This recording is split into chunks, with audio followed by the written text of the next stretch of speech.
What's going on, everybody? Welcome back to the Truzz the Bank podcast. Myself and Joshua are here. We got some good topics to talk about. This is the in-between preseason 1 and 2 games. We've just kind of completed and wrapped up the joint practices with the Washington Commanders. We'll face them on Monday night, so make sure to come through to the pregame and post-game streams for that. But, some interesting topics to talk about today. Obviously, biggest news is Marlon Humphrey, cornerback. We're going to be talking about James Prochet and Malik Harrison.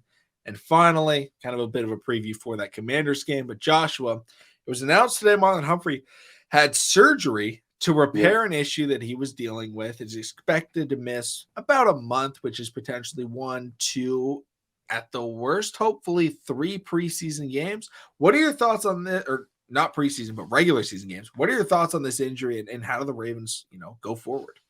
I mean, honestly, man, Marlon Humphrey is the core of that secondary. It definitely, I would say honestly hurts. He's now technically the fourth cornerback that's injured because we have Arthur Millette that we recently signed before training camp, but he's hurt. Jalen Armour Davis, he's hurt. Lamar Jackson's cousin Trayvon Mullins done for the season, and now you got Marlo. I mean, granted, it's not a long time, but at the same time, it's like because we have dealt with injuries with star players, do we want to rush Marlo back?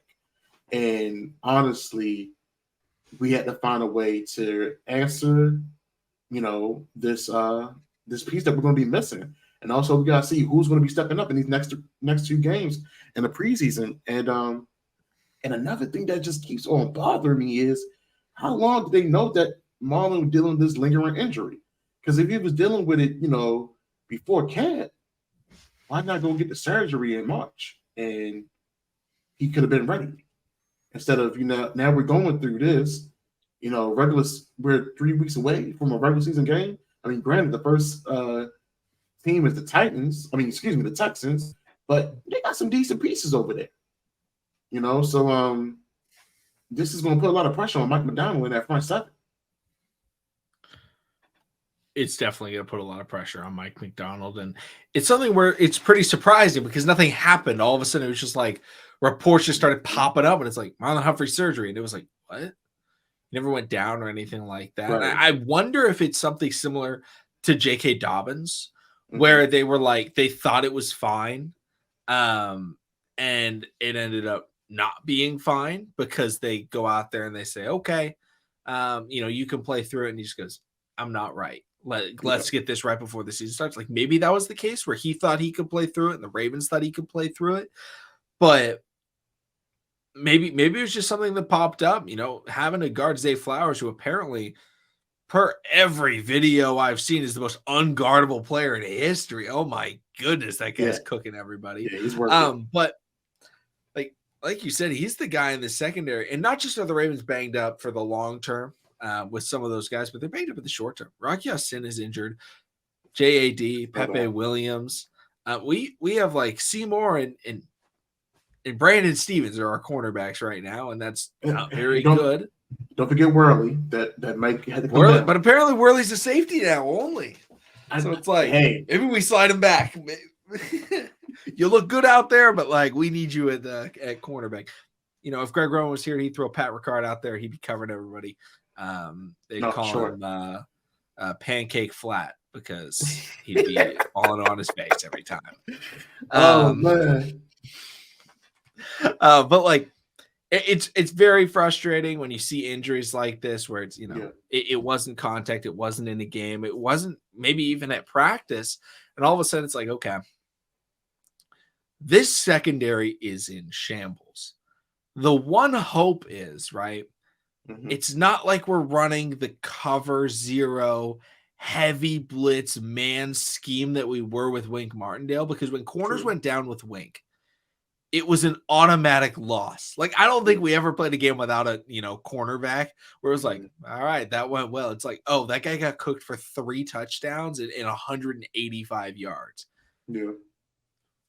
With how it looks like Mike McDonald is situating this defense, the Ravens are going to be trying to play slow underneath football, which brings everybody towards Roquan, PQ, and this deadly pass rush that we're hoping can actually do some damage. You know, we Well, keep hold on hearing now. about it. Shout out! I guess we gotta give a shout out to Adafi. What he had like 3 pressures that could have been sacks Yep. during this week. So shout out to him. You know, if you don't get no sacks, he going back to his American name, Jason. You know, I'm just gonna say it right now. Sorry, not sorry. No. Oh, I mean, you're going after him like that. yeah, man. You know, you gotta put some pressure on this young man. I just feel like, you know, it's a lot is going to be put into play. You know, we talked about it. You know, what was a position that that we feel like needed the most help. And if y'all didn't check it, that was a previous episode. Make sure y'all go back, watch it, listen to it on Spotify, or Apple, or wherever you listen to your podcast. Shameless plug.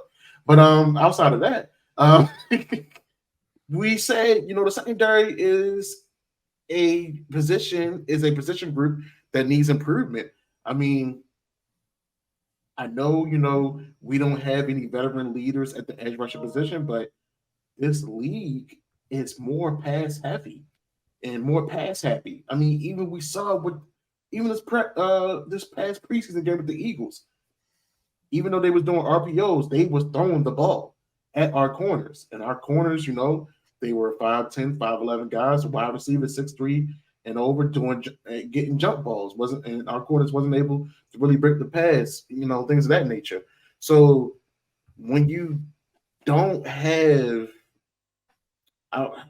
the elite group, because right now you just got Marcus Williams and Kyle Hamilton. You can't expect Marcus Williams and Kyle Hamilton to guard everybody. You're over the top help type of guys right now. Yeah, we're bleeding. I know the wound will eventually be healed, but right now we're bleeding and we need something. EDC, I know he's going to be working some things out eventually.